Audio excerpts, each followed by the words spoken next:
السلام علیکم ورحمۃ اللہ وبرکاتہ۔ بسم اللہ الرحمن الرحیم۔ اللہم صلی علی محمد عبدک و رسولک وصلی علی المؤمنین والمؤمنات والمسلمین والمسلمات۔ حضرت سیدنا امام مالک رحمۃ اللہ تعالی رضی اللہ تعالیٰ عنہ زبردست عاشق رسول صلی اللہ علیہ وسلم ہوئے ہیں، اور جس کے رگ و پے میں عشق حبیب صلی اللہ علیہ وسلم کی مستی اتر جاتی ہے وہ دنیا کی کسی طاقت سے نہیں ڈرتا۔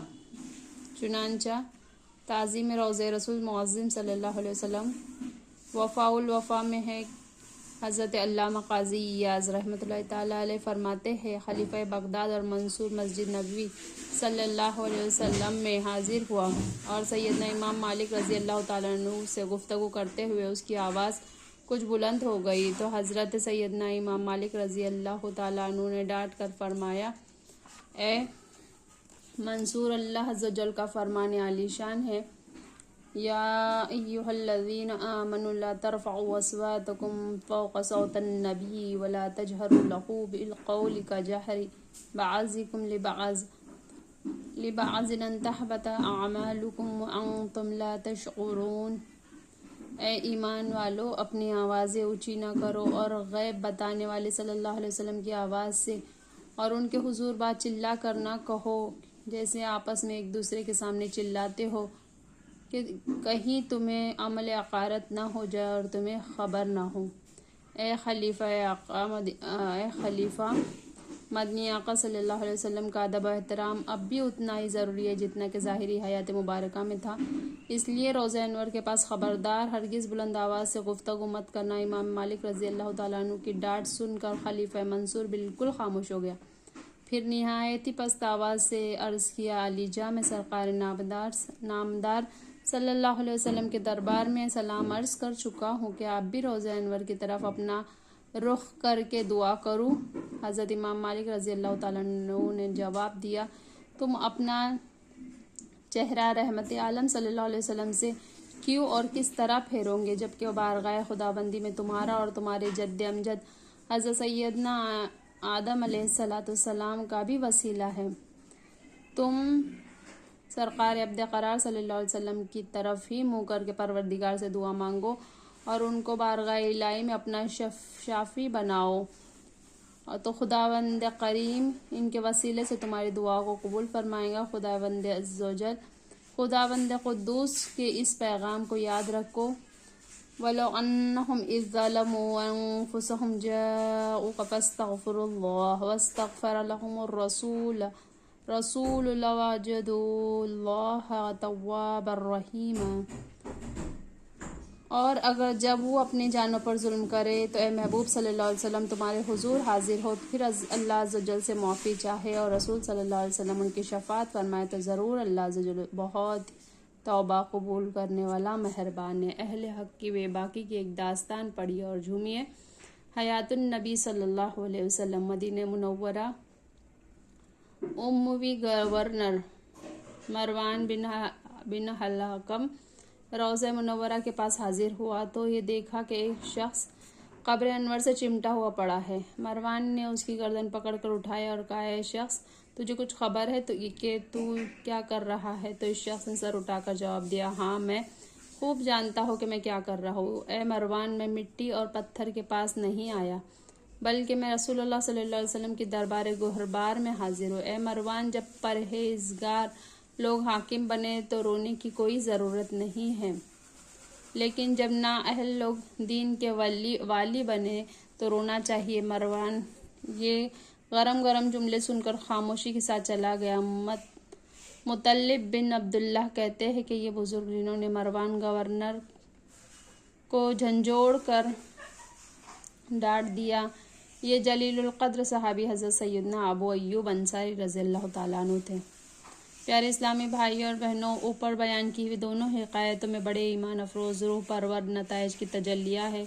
حضرت سیدنا امام مالک رضی اللہ تعالیٰ عنہ خلیفہ کے جاو و جلال اور رواب و ادب سے بال برابر بھی مرغوب نہیں ہوئے اور دربار رسول صلی اللہ علیہ وسلم میں ادب کی کمی دیکھ کر تڑپ گئے اور منصور کو ڈانٹ کر چپ کرایا، اور جب سیدنا ابو ایوب انصاری رضی اللہ تعالیٰ عنہ پر بھی بنو امیہ کے ظالم گورنر کی ہیبت کا کوئی اثر نہیں پڑا اور آپ رضی اللہ تعالیٰ عنہ نے اس کے منہ پر انتہائی جرأت و بے باکی سے کلمہ الحق سنا کر اس کو ڈانٹ کر جھنجھوڑ کر ڈالا۔ بلا شبہ ان دونوں بزرگوں کے اسوہ حسنہ میں ہم سب کے لیے بہت بڑا درس ہے کہ کلمۃ الحق کہنے اور علی الاعلان نیکی کی دعوت دینے میں کسی گورنر یا بادشاہ کا خوف دامنگیر نہیں ہونا چاہیے، مگر یہ حقیقت ہے کہ ہر شخص کا یہ کام نہیں۔ اس افضل الجہاد کی فضیلت سے وہی شخص سرفراز ہو سکتا ہے جس کے سر پر رب العزت خوش نصیبی کا تاج رکھ دے اور جذبہ ایمانی و جوش اسلامی اور سنتوں کی محبت کی دولت لازوال سے مالا مال ہو جائے، اور کلمۃ الحق کہہ دینے کی پاداش میں اپنا سر کٹا دینے والے کو اپنے سر کی میراث سمجھتا ہو۔ یہ رتبہ بلند ملا جس کو مل گیا ہر مدعی کے واسطے داروسن کہاں۔ حضرت سیدنا امام مالک رضی اللہ تعالیٰ عنہ نے فرمایا کہ منصور تم سرکار مدینہ صلی اللہ علیہ وسلم کی طرف منہ کر کے اور ان کو دربار خداوندی میں اپنا شفیع بنا کر خداوند سے دعا مانگو، کیونکہ رحمت عالم صلی اللہ علیہ وسلم کی ذات محترم تو کیا تمہارے جد اعلیٰ حضرت سیدنا آدم علیہ السلام کا بھی بارگاہ خداوندی میں وسیلہ ہے۔